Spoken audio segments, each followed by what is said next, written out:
সোনেকজা dexamethasone phosphate 0.05%, এরকম একটি কথা লেখা আছে। জীবাণুমুক্ত চোখের মলম, এরকম একটি কথা লেখা আছে। তো আজকে চোখের এই ওয়েনমেন্টটি নিয়ে আলোচনা করব। সোনেকজা ডেক্সামিথাসন স্টেরাইল আই ওয়েনমেন্ট, এই ওয়েনমেন্টটি সম্পর্কে আজকে আলোচনা করব। তো এখানে কিছু সতর্কতা লেখা আছে। শুধুমাত্র চিকিৎসকের পরামর্শ অনুযায়ী ব্যবহার্য, শুধুমাত্র চোখে ব্যবহারের জন্য, আলো থেকে দূরে শুষ্ক ও ঠান্ডা স্থানে রাখতে হবে। মুখ খোলার 30 দিন পর ওষুধটি ব্যবহার করবেন না। মানে এটা বলা হচ্ছে যে এটা যদি আপনারা প্যাকেজিংটা খোলেন, তো এই প্যাকেজিং খোলার 30 দিন পর্যন্ত এটি ব্যবহার করা যাবে। 30 দিনের বেশি ব্যবহার করা যাবে না। এই মুখটি যদি খোলা হয় তাহলে 30 দিনের বেশি ব্যবহার করা যাবে না। এখানে পরিমাণ রয়েছে 3 গ্রাম। তো এটা হচ্ছে সোনেকজা ডেক্সামিথাসন, যে চোখের ওয়েনমেন্ট। আই ওয়েনমেন্টগুলো সাধারণত এরকম হয়ে থাকে।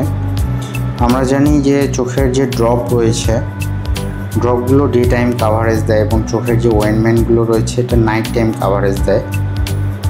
তো এরকমই একটি ড্রাগ হচ্ছে ডেক্সামিথাসন। আমরা জানি ডেক্সামিথাসন স্টেরয়েড, তো এটা একটা স্টেরয়েড চোখের ওয়েনমেন্ট। অনেকেই জানতে চায় চোখের ওয়েনমেন্ট ব্যবহারের নিয়ম কী। তো চোখের লোয়ার লিড টেনে ধরলে এখানে যে গ্যাপ তৈরি হয়, এই গ্যাপটিকে সাবকনজাংটিভাল গ্যাপ বলা হয়। এই গ্যাপে ওয়েনমেন্টটি দিতে হয়।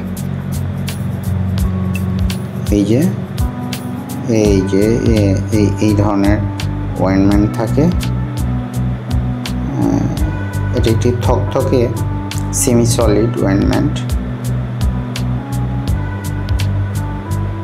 তো ড্রপগুলো দেখা যাচ্ছে ডে টাইম আপনাকে সকাল থেকে রাত পর্যন্ত যে অ্যান্টিবায়োটিক কাভারেজ চোখে দরকার সেজন্য ব্যবহার করা হয়, এবং ওয়েনমেন্টগুলো নাইট টাইম যে কাভারেজ রয়েছে সেই কাভারেজগুলো দিয়ে থাকে।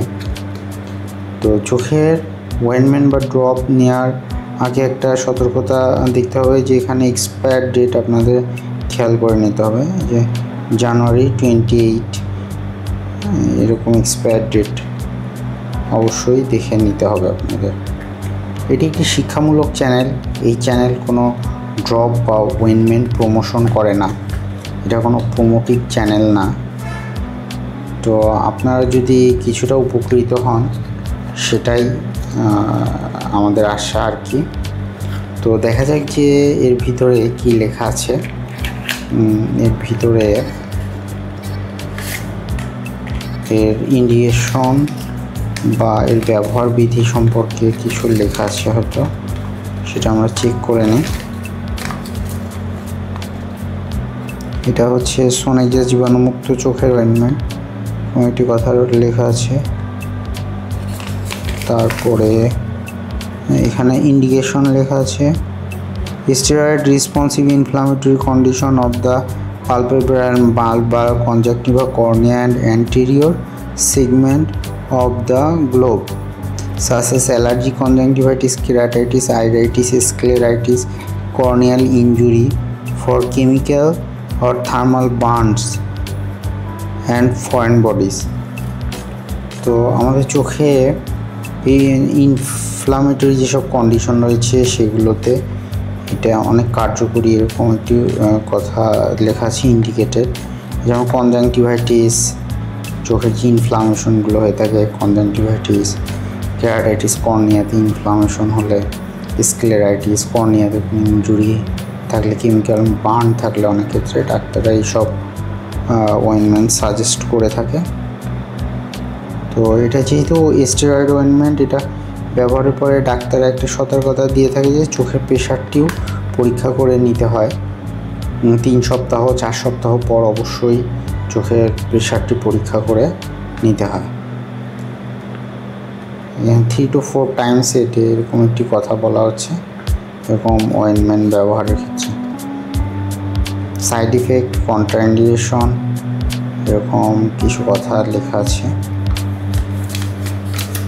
তো যে কোনো ওয়েনমেন্ট ব্যবহারের পূর্বে, ড্রপ ব্যবহারের পূর্বে অবশ্যই নিকটস্থ চক্ষু হাসপাতালে যেতে হবে, ডাক্তারের পরামর্শ অনুযায়ী ব্যবহার করতে হবে। এটা একটি শিক্ষামূলক চ্যানেল। সবার সুস্থতা কামনা করছি। সুস্থ থাকবেন, ভালো থাকবেন। চ্যানেলটি ভালো লেগে থাকলে অবশ্যই সাবস্ক্রাইব করে রাখবেন।